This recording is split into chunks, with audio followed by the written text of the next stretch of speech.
Question number 1, fire is called because it is a substance represents which of the following हेत्वाभास। अग्नि ठंडी है क्योंकि ये एक पदार्थ है, किस हेत्वाभास को दर्शाता है? आंसर बाधित। Question number 2, the first highway of information इस सूचना का पहला राजमार्ग है? Answer telegraph. Question number 3, which of the following test measures the status of a students with respect to the performance of other student in the test. कौन से परीक्षण में अन्य छात्रों के प्रदर्शन के संबंध में एक छात्र की स्थिति को मापा जाता है?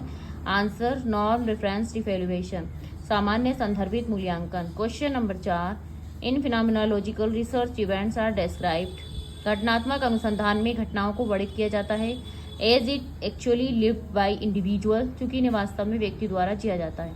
Question number 5, which among the following is the nodal agency to disseminate information regarding politics programmes initiatives of government. Policies programmes initiatives of government, सरकार की नीतियां, कार्यक्रमों, पहलों के बारे में जानकारी प्रसारित करने के लिए कौन सी केंद्रीय अभिकरण नोडल एजेंसी है? Answer press information bureau.